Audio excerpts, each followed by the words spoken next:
Okay, guys, as you know, it's Sunday, and we were muted just now. Thank you so much for joining us here in the lounge. We apologize for getting a little bit of a late start. We had some things that we were trying to work out over here on our end.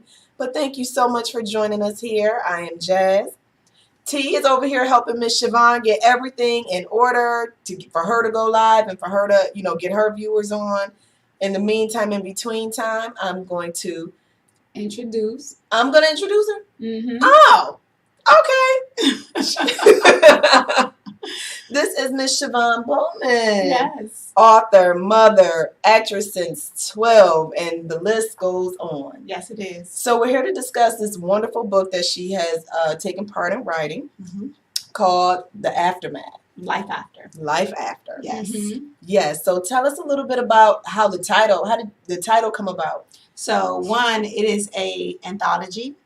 And it's a compiled story about 10 different women and about their truths. Mm-hmm. So we're speaking about how they were able to overcome their pain and their trauma and how they were able to succeed and go forward in life and it become a testimony to them and how they were able to look back and say, that didn't have the best of me.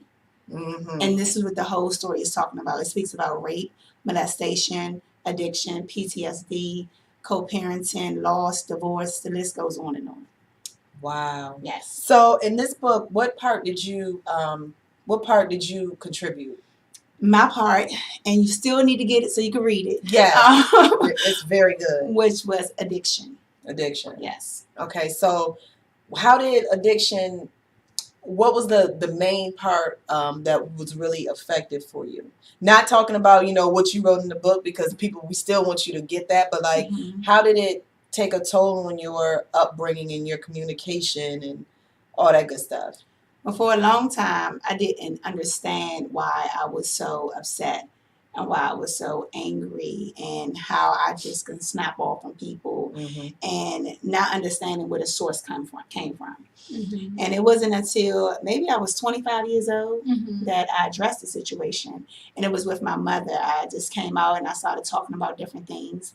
But I still didn't release it because a lot of things happened in my life over the course of that time period that it was all building up. And anytime you allow so many things just to build up and you not talk about it, you not speak about it, you can explode. So for me, it was like that was happening over and over again. So I was able to, at least when I wrote this book after my girlfriend Benita / sister forced me to actually write the book, tell your story.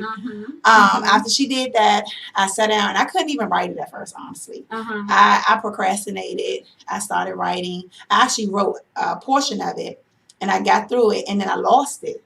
As I was doing it, I kept crying. I couldn't stop crying. I was like, Lord, let me just get through this portion. Right.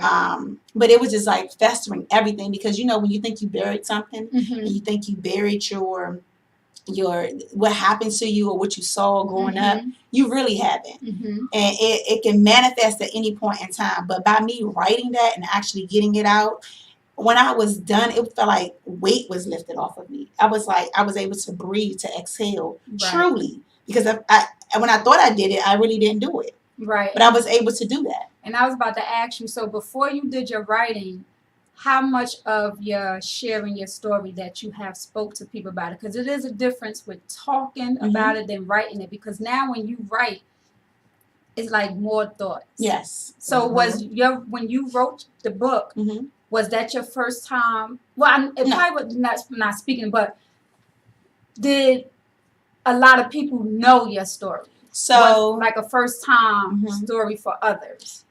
They knew because I'm an open book anyway. Okay. I don't mind sharing my testimony. Anytime my testimony can help somebody else, I want to make sure that I tell it and I share it. So I've always shared it, but the detail that I went into, a lot of people didn't know that. Point being is I have a cousin who, when she started reading my story, she's the favorite cousin to my father.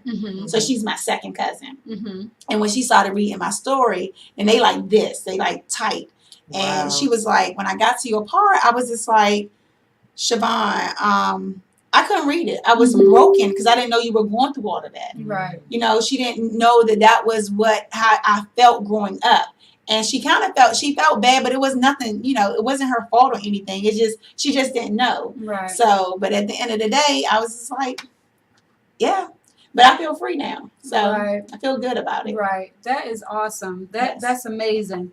So let me ask you too, Shavonne. We have a few people that joined us. We have Stephanie. Thank you, Stephanie. Yeah, thanks for tuning in. We Thank have you so much. Olive. Denise Thomas, thank you for joining in. Nicole Settles, thank you for tuning in. Thank you. So we are sitting here with Shavonne Bowman. She is an actress, a mother, a wife, an author, all the above. She is a workout holic. Yes. Let me add that. Yes. Definitely health and fitness. Because let me tell you, if she is not spending time with family, if she's when she's with family, she's still working. But if she's not with family, she's working out, you know. So she's all of the above. So thank you for tuning in and joining with us. Thank you at both the for having me. The lounge and sharing your story. So let me ask you this, because I have a few questions that I want to ask you about the book. So it was your mom that was on drugs, or was it both? It was both parents. Both. Right? Both parents. And one part of the story you say when your dad had got the gun. And as I was reading, I was wondering, because you said when you locked yourself in the bathroom, was your dad in the process of shooting or killing everybody in the house, or was it the girlfriend? It was the girlfriend. Okay. And because at that particular time my dad was under the influence, he was hallucinating. He thought he saw something, and he didn't. So he was trying to get her body was against the door. And as we were in the bathroom, I had my cousins and I was by a wall. And as he started shooting, the bullets, as I threw them in the tub, it was like a porcelain type tub. And I put them in the tub, and something I know it was the spirit of God. It came over me and said, move from the wall. As he shot at her, she was moving, and she had, I don't know if the door was closed, but I can imagine her moving back and forth outside of the door. And as she moved, I heard her moving, and I got up and moved out of the tub. And as I did that, that's when the bullets came through. Because she ended up, I want to say maybe with 72 fragments. 72, just like the shells popping off of her. Nothing landed. Like, she didn't get hit with it. Right. But it was about 56 to 72. It was so long ago. I can't remember the count. Right. But yes. Right. Yes. Right. Wow. So you growing up, and even to now you being the woman that you are, and now writing about it and also speaking about it, does that still haunt you? Nope. It doesn't haunt me anymore. And I'm real with it. Like, I don't have those same feelings. Like, I'm more, it's like a moment of gratitude. I'm more thankful. I'm more thankful, because of her. She could have put my father away for life. I'm my father's only child. So if you can imagine the type of, if you have a father and a child, and that my father loves and adore me, and I love and adore him, our relationship is like this. Awesome. So to have my father taken away from me, it would have been devastating. But yet to have, that was at the time she had 4 other kids. And in my eyes, if she was taken away, that would have been devastating for her kids as well. So you have to look at both sides. But the beauty in it all was the fact that when she testified, she allowed everybody to know that they both was under the influence. She also allowed everybody to know that it was a two-way street. It wasn't just my dad. It was her and my dad. So it's only God. When I think about it, it's only God. Because my father didn't even go to jail. He didn't even serve time. Wow. Okay. When I tell you it's God, it is God. Right.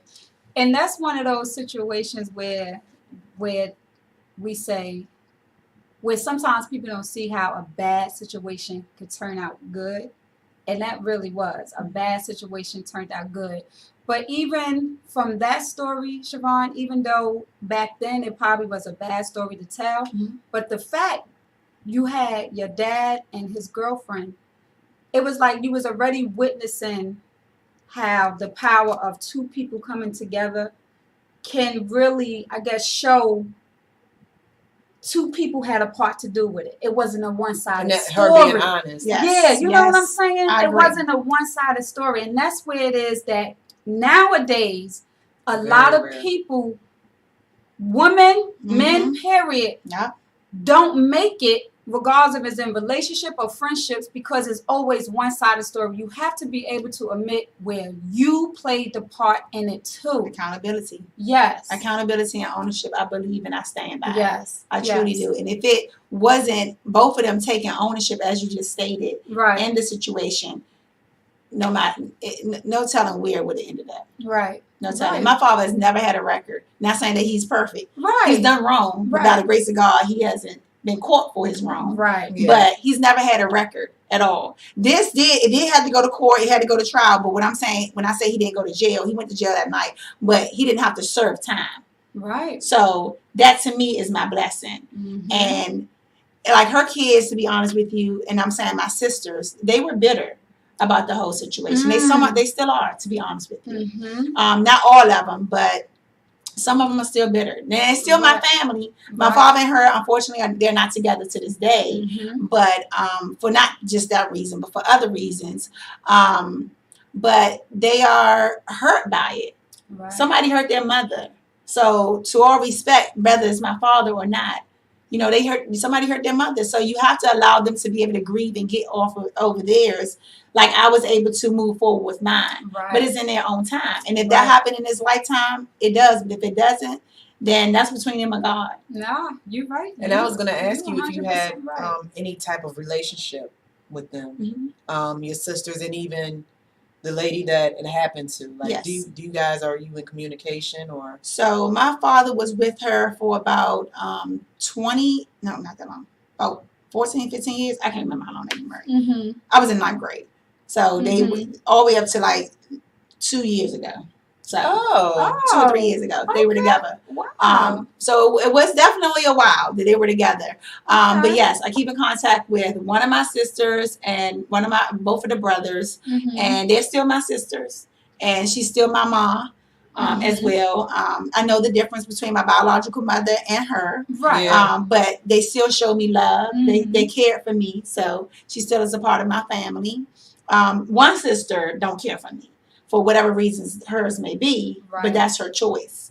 But you know, I pray for her too. Right. Like I hope she can pray for me. Yeah, and that's all you can do, because and for real, Shavonne, what you saying that, you know, it might not even have nothing to do with that situation. No, for real. I know, you're right. It doesn't. Right. It might not even have nothing to do with that situation. So it's like you said, let it be. I washed my hands. I forgave. Yep. And that's how it is. Yep. Yeah. I agree. That's an amazing attitude to have. And I wish, you know, more people were mature, because that takes a lot of maturity on your part. Like, where did that even come from? Because I mean, like, you could still feel some type of way about however you thought the situation should have went down. You might feel maybe your daddy shouldn't even been in jail, period. You know what I'm saying? So how did you muster, where did that come from? Like I said, this is one part of my story in life. Like, I've seen a lot. I feel like I almost went to heaven 4 times. That's one. But 3 other times. Like, by the grace of God, like, he kept keeping me here. He's keeping me here for a reason. Right. So to have a feeling like that is it's because I'm grateful. I'm sure when I say I'm truly grateful, because I can look at my circumstances and I can see other things that people have went through. And I know in my life that if I can see it, I don't want it to be me. Because at any point in the day, it can be me. Right. So just to know where God has placed me and where he's taken me and the things that I'm doing in my life right now, that's a blessing. Right. And it is, because sometimes, like when Jazz asked you where it come from, sometimes even if you're not taught that, as we grow up into our own person, we realize we don't want to be what we used to seeing. So we're going to do the opposite. And with me just saying about me and Jazz, and I know I could say this because I know and we done shared it and people know, both our parents were, on drugs. My mom, almost 30 years clean. Every year I still give her shout outs. Happy anniversary. I know that's right. You know what I'm saying? Because I remember going to those AA meetings. Yes. Literally. Sitting there, and like I said, it's your story, but at the same time, when someone else can relate, it's like your story is my story. Exactly. My story is your story. You know what I'm saying? I'm getting chills by you saying that. Like, no, it's for real. Because the feeling, just being able, like I said, being grateful of what you've been through and being able to understand real life. Right. That is serious. And then share it with other people. Yes. Sharing with other people, that makes a big difference. Like, do you plan on writing about the other 3 times? No. I'm going to be honest with you as a co-author. Well, you didn't plan to write about I did not. That's what I'm coming to. I'm coming with my honesty right now. But may change. Yeah. I don't know. Maybe right now, how my life is set up, I am super on the go. Like sitting down writing, I think I have adult ADD because it's hard for me to sit down. So trying to write is just like, what? But I said no right now. But again, like she said, it may change because you never know what life has forward. Right. What you may be doing. I never thought I would did this. Right. But here it is. Something is out and open and it's done. And that's where it starts. But I don't. I'm going to do another one. I'm doing another one, but it's about me and my kids. As you know, I'm a foster mom. I have 8 kids total. 4 I birthed biologically, and 4 I've adopted. With 3 of which I've adopted, and one he's still under my wing. Okay. So they all are my kids. And the other book is going to be how do I. It's going to be a co-author. It's going to be another anthology, and it's going to speak about how am I able to balance my biological kids and my foster care kids. And I don't say foster care. I don't like putting that term on them, but I'm distinguishing right now so you can understand on the flow of the story. Right. But it's really big because a lot of people don't. And I'm just moving on. I'm not moving on, but I'm just changing real quick. Just to explain. A lot of people don't understand the importance of foster care and how you can actually love a person and love a child, and they don't have to be yours.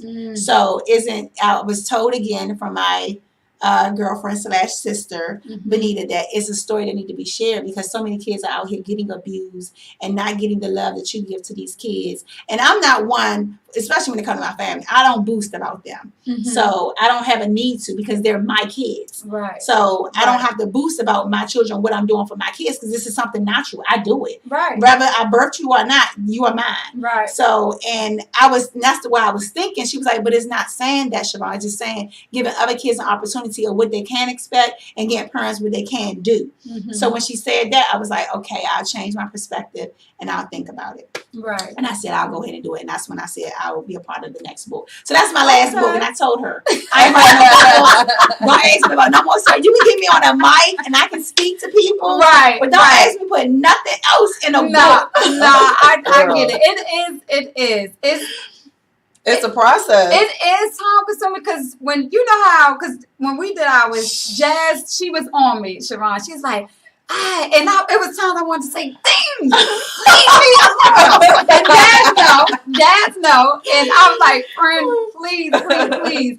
But as time went on, you get excited, you get the writing, then you say, this is what you got to do. And when people say, you can make time for what you want to do. Right. That we know that's a true statement. You literally have to make time to sit down. You do. And then you got to organize your thoughts. Because after I did when I wrote my first book, which, trust me, I had to bring that thing down because it was going to be really stupid long. Right. You know what I'm saying? Right. But then the ex was going to be in his feelings. You know what I'm saying? Had I went all the way in depth like I wanted to. So I had to try to change my thoughts and focus on how I felt and how I was turning the situation around for me. Right? So when it came time for us to write this book, I was on it because I had already, I already was in the flow of writing. But then I was like, oh my God, now I got to organize all these thoughts. Right. So I'm on her back. trying to get her, trying to push her, like, come on, friend, just start at least. Just Right, start. I So, maybe I can feed off of you because I need you to organize. Your thoughts are already organized. Mine ain't. So maybe I can feed off what you write. But now, writing this next book that I'm trying to write by myself, I can't even get past the first 2 pages because I'm still crying about it. Right. But it actually is therapeutic. Right. It's very, very therapeutic when you think about it. And it does help you. It cleanses. It does. It cleanses you a lot. And that's what I found the relief in. Like the next book, I don't necessarily think is going to be therapeutic for me. It's going to be helpful to somebody else. Yes. So, and that part is where I think I'll probably be able to write with a little bit more focus, even though I told you I'm ADD. Right. But at the same time, I just think that you have to be in it and you have to want to do it. Right. So how did you get into becoming a foster parent? Oh, wow.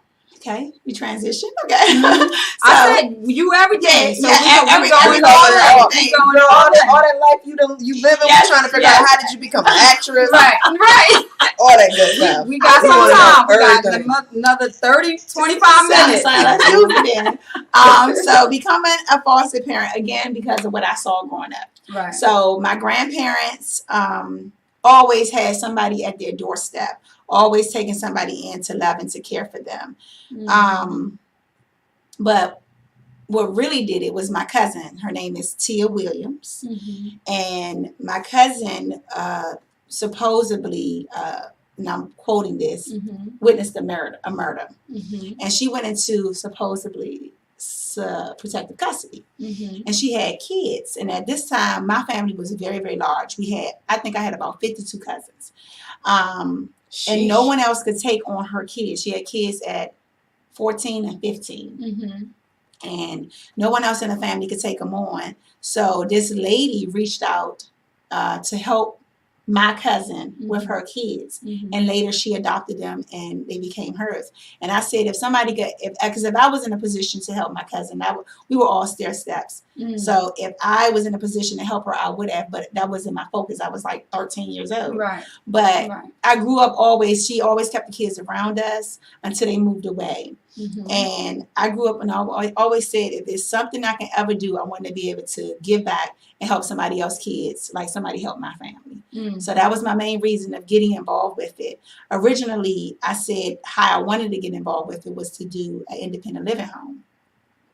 I went through the whole process in D.C. And when I got through it all, a year later, they told me that they weren't licensing anyone anymore. So it was like a slap in the face. So I said, well, what better way, because I had this whole program, this whole business plan built up about how my independent program was going to work. And what better way for me to start fostering kids and caring for kids, which I wanted to do from what I saw. I'll take them in my house. I'm not going to put them in foster care. Put them in an independent living home. So I took them in my house, and that was about 12 years ago.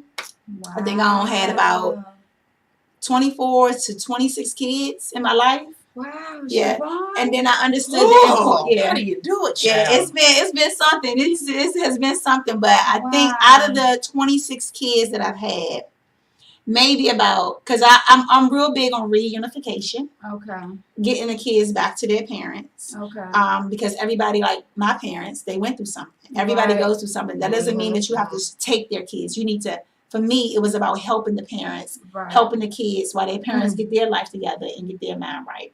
Right. So I got attached to maybe a few of them because they stayed with me such a long time. I was going to ask you that too. Yeah, and the attachment part is very hard. You do cry, you do miss them, but you have to pray. You have to know that God is in control of everything. And when my faith and my belief rest in Him, rest assuring that things are going to be well and things are going to be okay. Right. But as far as the kids are concerned, I had 26 of them, and 4 of them went back. I had to send 4 of them back because they was, I don't know if you remember the movie Problem Child. Yeah. 1, 2, maybe 3 or 4. Right. I had some kids like that. Okay. Yeah, they was Problem Child 1, 2, 3, 4, 5, 6. Okay. I was like, okay. I was like, this is a little challenging right now. Right. Because you don't want kids to come into your home and disrupt what you have flowing. You know, what you have going and what you're trying to instill and what you're trying to develop and how you're trying to raise these individuals. Right. But at the same time, you know they have had a lot of heartache and pain. Right. And you know they have been through a whole lot. So you try to understand and you try to cope. But another side of my life, I had to learn what no meant and be okay with no.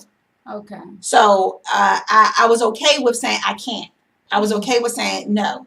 Okay. I was okay with sending them back without having to feel like I did something wrong. Right. Because I used to feel like that, like I can't send these kids back and they could be messing up. And I do give them a lot of chances. Right. But I had to get okay with that because at one point I would never say no to people. I was a yes I'll do it. Yes, I'll be there. Burnt out. Right. I stopped that. That ended for me. So Right. So what you just saying all this. I'm tired already. No, I'm telling you, it's amazing. Like it really is, because what you are showing to not just your kids, well, all your kids, let me say that, all your kids, is that we are one. It's about helping each other. It's about helping the next person. And it starts in the home. Yes, it does. Because when our kids get older, like, yeah, they may see us help friends and family, you know, just say hypothetically, I got a flat tire. I say to my son, well, Auntie Jazz coming to get me. They know we gonna be there for family. But once they reach out on their own, and then you trying to tell them, you gotta be there for people. You gotta be there for people. It's already installed in them. Like, but where was you? Well, you know, you didn't help people like that. So now you trying to feed in my head at 18. Yep. And it's don't be selfish. You know, don't be this way. But you didn't start that. You gotta start it from the beginning. You do. And I preach it day in and day out. And it's harder. It's funny that you said 18 because it's harder to train somebody. And I have teenagers. It's harder to train them when they already have seen and been through so much. You're not a sponge anymore. Right. When you get over 13, 14, you think you know your way. It's your way. You're doing it this way. You don't seen it all. Oh, and you got teenagers. Yes. And I have teenagers. But originally when I started out, my biological kids were younger. I will always have younger kids because I didn't want. So as my kids grew older, I changed the age. So I never had my kids young and teenagers because you never know what those teenagers went through, and I didn't want anybody to harm my kids, my biological kids that I had. Okay.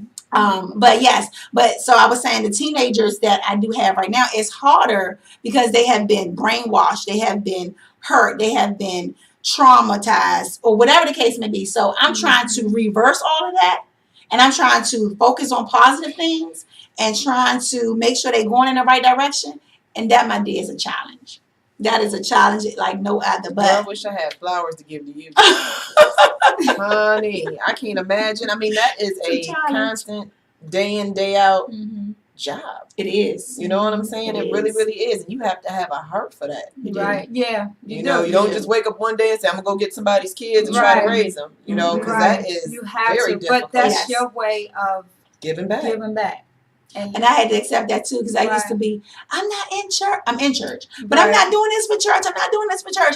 And one of the leaders in church was like, Shavonne, you have 8 kids. That's your mission. And I never understood that. I was like, but that's what I'm supposed to do. But I need to be doing something at church. And I was trying to do church stuff, do kickball, do this, do that. She was like, Shavonne. I'm about to, listen, because I'm looking at you sideways. I'm about to say, we had a topic like this a couple of weeks ago.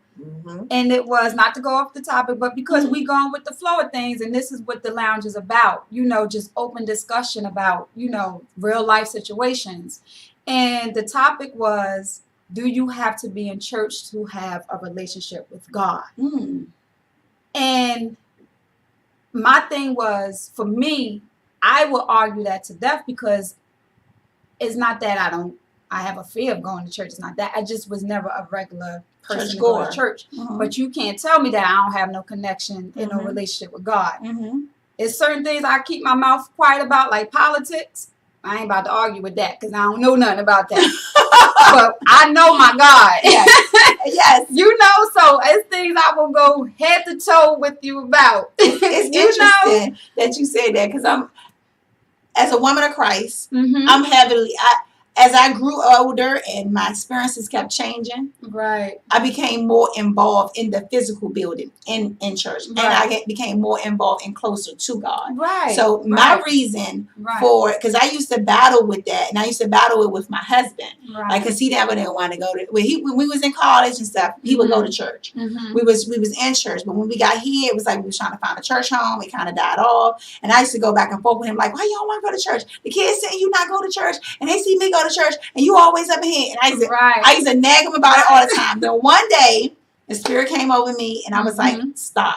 I'm not doing it anymore. Because what I look at it like, if my husband and I died in our bed together, when God came down, God come down, he going to take him by himself, and he going to take me by myself. And whatever actions we did at that particular time, we going to be accountable to God. So it's not my job to force or make him or try to convince him or whatever. I could just do what I want. I feel it in my heart right to do and go forward. But I will say this. I did learn this about going to church versus not going to church. I would say this much. Like, you're not equipped in politics because you're not involved in it. You're not doing it. So I look at church like I can't quote scriptures left and right. I can't. I read the Bible every day religiously. I get in my closet and I pray religiously to God every single day. So I understand my relationship. Right. And I go to church. So just like people go to school, people go to doctor, I go to church so my pastor can educate me, because I'm not at home studying the Bible. I'm not at home understanding the Bible every day to dissect it. So going to church I can relate my life experiences to what the Bible has, or to what the parables are, what what life is. And my pastor gives me that. He feeds me that. Gotcha. And I feel like, and it's like when I miss it, I feel like I'm missing out on something. So that's my reason for going. Some people, my husband, he'll watch it on the news. Watch it on TV, or he'll listen on the radio. But it's a difference for me. Right. Like, I want my difference, and my connection is in that building. Like, he don't like the singers. He don't like And I asked him the other day, I was like, the singers? No, he don't like the singers. And I asked him the other day, I said, what's the difference from Charlie Wilson and Kirk Franklin? Right. I was like, what's the difference? For your spirit, because I need to know. I was curious. Right. And he was like, it's just that, I don't like certain songs. People like R&B, people like blues. He's just like, I was like, you know what? Okay, that's fine. That's your choice. And I move forward. You know what? Because when we did our event yesterday, right, I came out to the song Mary, Mary's the God in Me, right? Yes, I like that song. And I brought up about one of my coworkers. And as I was talking to the woman, I said, this is my song no matter what. It's 9 years old, but this song still I can relate to, because this is my everyday life. You don't know what I go through, but when I get home, trust me, I'm praying, driving, whatever the case may be. So anyway, my coworker wound up saying to me, Tamara, do you know that's a gospel song? I said, yeah, but I like it. I don't know that many gospel singers. Right. It's not that if it's a gospel song, it's if the song attracts me. Yes, moves your spirit. Like, and if you can relate. It don't matter. Like, don't say, it has to be a gospel song. It has to be an R&B. It's just the song, period. But she said what she said because I didn't know no gospel of the song. So she's like, that's your song. Matter of fact, it was when we was having our ringtones with the song. Oh, yeah. So I'm like, it's the God. She's like, that's a gospel song? Yeah, I know. God is in it. Right. But we have some comments. Thank you all for tuning in. Let me read some. We have some hearts. Thank you. We've given y'all hearts. Yes. Hearts, share, love, all that good stuff. Lakeisha says, so true. I go to church for an explanation of the Bible. I read it and I want to make sure I'm understanding what I'm reading. The words speak to your spirit. And you know what? You're absolutely right. And I feel like I've been to enough churches to where, every preacher translate the word differently. Every preacher read from a different version of the Bible. But I like to go to the church that I can relate. I can understand what you're talking about. Like, you can read it to me, right? In the Bible context, and then be able to explain it to me where I can relate it to my everyday real world life. So I had to stop because all this stuff coming out about all these preachers doing all this random. Right. I had to realize that these people are not God. Nope. they're teachers. You know what I'm saying? They put on their pants one leg at a time, Just like I like do.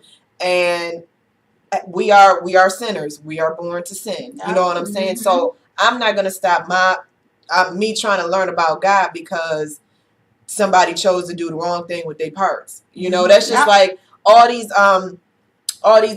teachers, not teachers, but like assistant teachers, or you know, people that's helping out at the school, right?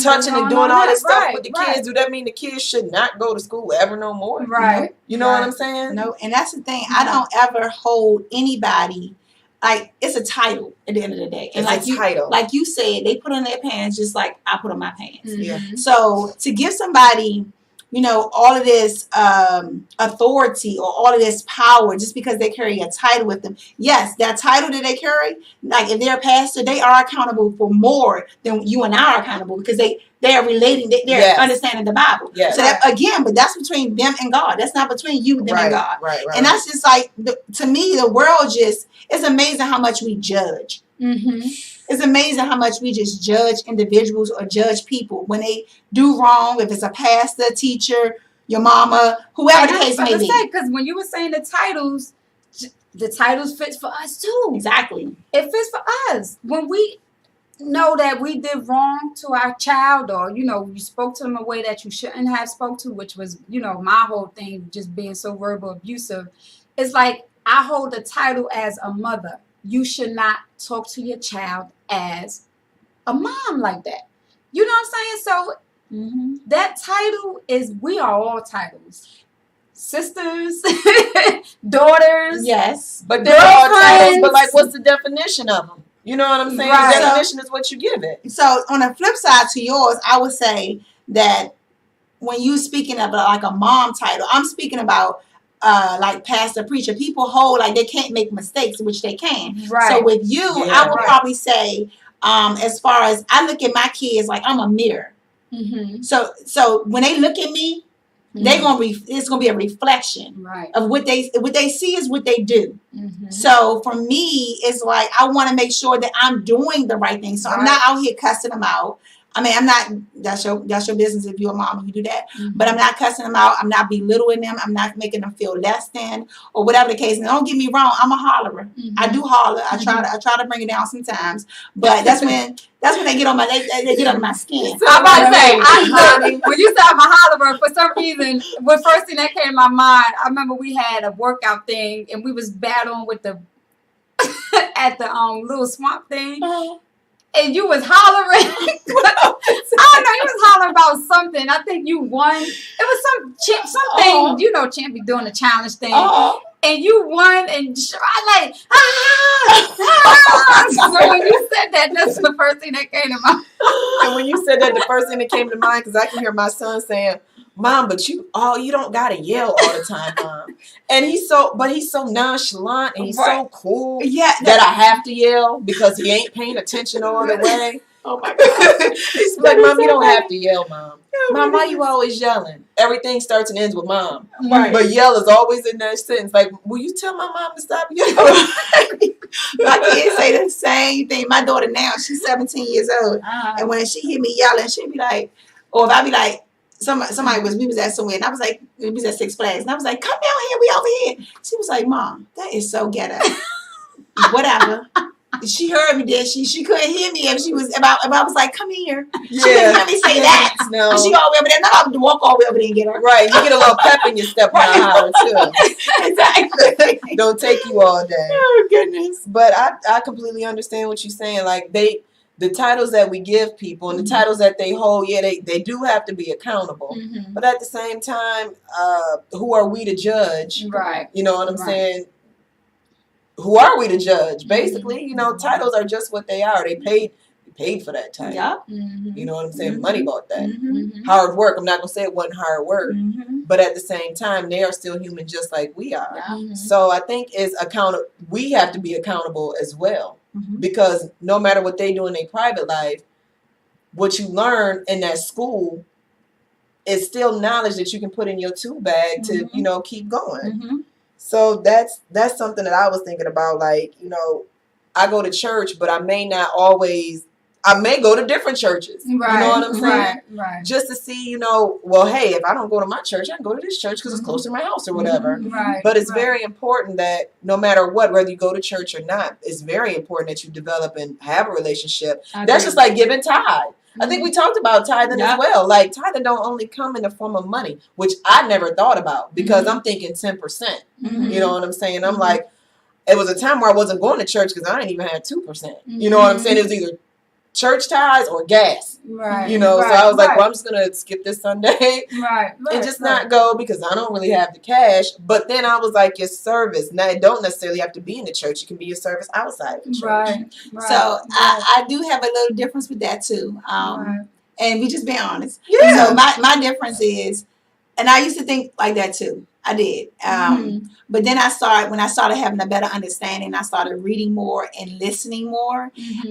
When you are giving your tithes, it's for the kingdom to be able to do more outside. Right. So it's not necessarily like what you do outside, like I give back to, I feed the homeless, I do shelter visits, I do certain things outside of that. Right. So that's my time or whatever, but that's my time that's accounted to God as well. Right. So my money, my actual money, that my resources that God gives me, it's my due diligence to make sure that I give back to the kingdom. So whatever the kingdom decides to do with that money, as far as outreach is concerned, prison ministries, homeless, schools, whatever the case may be. That's what they do. Paying the pastor, because yes, the pastor has to get paid too. And a lot of people act like that's like the worst thing ever. And that's crazy to me because you pay a doctor, you pay a teacher, you pay a lawyer, you pay judges. Why wouldn't you pay the pastor? He's doing a job. He's studying. You're not studying to learn the word, to understand the word. Right. So pay the man for doing what he's supposed to do, his due diligence. Right. He went to school for it. I agree. But that's the reason why I give back to support the kingdom. Right. And I give back religiously, my 10%, because I want God to know that what you've given me, and this is between me and God. Right. It ain't even about the pastor. It ain't about nobody else. It's between me because he know what I'm doing or whatever. But at the end of the day, you don't get into heaven, in my eyes, by tithing, by being nice. It's by grace and mercy. It's God's grace and mercy that gets you in heaven. And it's what he sees that you have done in your life, because you've done so many wrongs. But through his grace, you were able to overcome, and his mercy, you were able to overcome. Amen. So it's through him that you get in there. So you have to accept him into your life and be real with him, because it ain't no sugarcoating with God. Right. And and everything that Shavonne just said, and that is why you have that grateful and that positive and that just giving heart that you have. Because if you don't have that, you'll be lost. You will be lost and confused. Like it is serious. And I think you would also feel like all the work that you're doing is like in vain, because you would constantly probably get those problem kids. Like you want to do good, but you keep getting these baby kids. You know what I'm saying? Like, but I think because of your spirit and because of where your heart is and your connection with God, I think that's why you've been blessed. Amen. With the children that you amen too. She said amen. Amen, Akeisha. Amen. Right. I'm telling you, this is serious. Well, thank you. We have a little bit more time. Let's give us about another 5 minutes if you have any questions. And we know we done got all the way off the book. Right. But no. It's not, because we're about to bring it back in. But this is it's off, but it's not off, because this is what brought you to do this. Yes. You know what I'm saying? It comes all back around. I'm telling you, it comes all back around. It comes back around. So I agree. It's off topic, but it's not off topic. So we are sitting here in the lounge with Miss Shavonne Bowman, Mrs. Let me get it right. Wife, actress, health and fitness. Yes. Do not be on her opposing team. You better get on her team. I'm telling you. I can't. She's everything and all of the above. Can I share where they can get the book from? Yes, and that's what we're about to do. Yep. So you let us know. You share with the audience. All your contact information, what you have coming up next, and all that good stuff. What movie you about to be in next? I'm waiting. I'm waiting for that big break. But you can find my information on www.Shavonne, that is SHAV as in Victor, ONNE, Bowman.com. Again, that is ShavonneBowman.com. You can find the book on ShavonneBowman.com. And you can also follow me at that's the book. The Aftermath. Life After. You can also follow me on Instagram, Twitter, and Facebook at Eyes on Shavonne. EYEZON SHAV as in Victor, ONNE. And just to give you a little bit about Eyes on Shavonne, just so that y'all know, it's I have a logo with an owl because I feel as though in life, somebody always got their eyes on you. So it's better for you to do right so that if they got their eyes on you, you'll be encouraging them to do right as well. And most importantly, God always has his eyes on you. So that's why it's Eyes on Shavonne, to make sure I make right decisions in my life. Somebody's always watching. Somebody always watching. So don't think you're slick.